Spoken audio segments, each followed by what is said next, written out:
My name is Austin Rocha. I've been a part of Special Olympics for 8 years. At age 13, I've done bowling and track and field. It's made me who I really am, to inspire a lot of people. I also thank you all for all your interest and support for Special Olympics. My name is Austin Rocha. I'm Cooke County VIPs. I Unified Track and Bowling.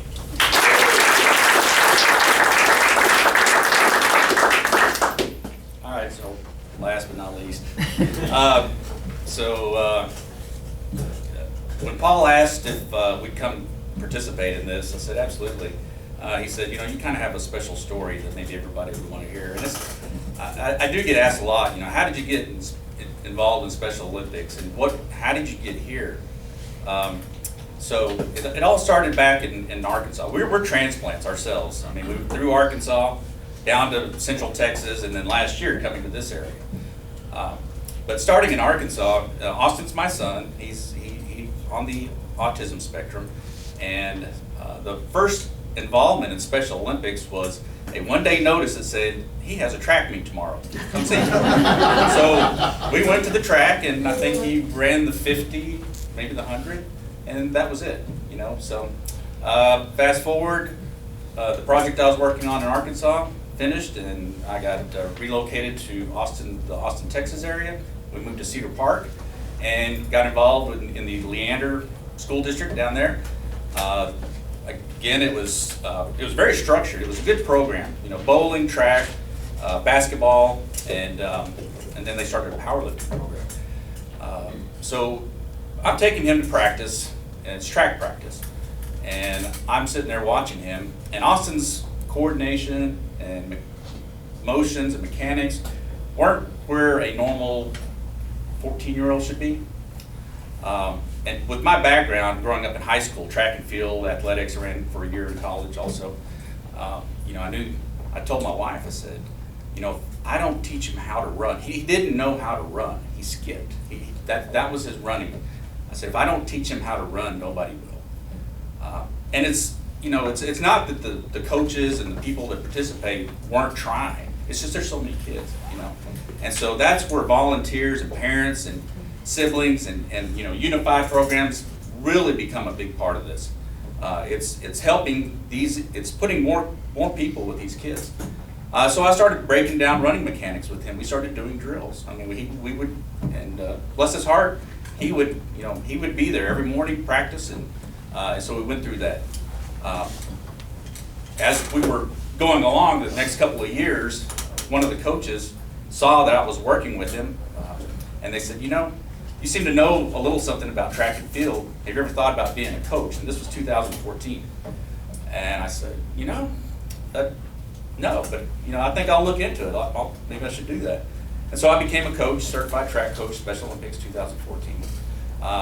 Fast forward to 2017, and Austin, his running mechanics, his speed, his time, and everything became good enough that he was able to apply for Team Texas. Every 4 years, they hold the USA Games, national games across the United States. And Austin was selected as one of 7 male athletes in Texas to run track on the track and field team. So he did that, and we went and saw him in Seattle in 2018. And it was a great experience. And parallel to that, the World Games were coming up. And the notice went out, if you're interested in being a coach in the World Games, apply. I had applied to be a coach for the state games, but I wasn't selected. And so I thought, well, I just haven't put enough years in. Again, only been a coach since 2014. Grant's been a coach longer than I have, and so I didn't think anything of it. But I got a phone call, and it was a national delegation, and so I went before a review board and everything, went through the whole thing, and lo and behold, they selected me as a track coach. By profession or by degree, I'm a chemist, and by profession, I'm an environmental consultant. So I'm not a full-time coach or an educator or anything. And I come to find out that a lot of people involved in Special Olympics, especially in the World Games or even state games, they've been involved in Special Olympics for years. I mean, Paul, I don't know how long you've been involved, and Lois, years, decades probably, right? And so I was very humbled to be selected as a World Games coach. So in March of this year, we took a delegation of 40 track athletes to Abu Dhabi, and it was held in Abu Dhabi and Dubai. The count was something like 7,000 athletes across 190 countries participated. But that number is nothing compared to the volunteers. There was over 20,000 volunteers.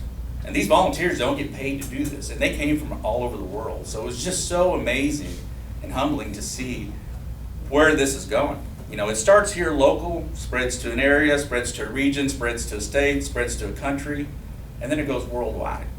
So, and like I said, it starts here, and it starts with groups like you guys, and athletes, and coaches, and parents, and volunteers, that really get this thing going and to take off. And so, what you're doing today is a big part of that, and it gets it going. Everybody always asks me, what does that mean? What does Special Olympics mean to you? And I said, well, it took me from being a spectator to being involved. And encourage parents, teachers, siblings, friends, family members, everybody, get involved when you can, because you'll definitely change the lives of these kids. So, thank you very much. I'm Jesse Rocha, coach, Unified Special Olympics coach, track and bowling.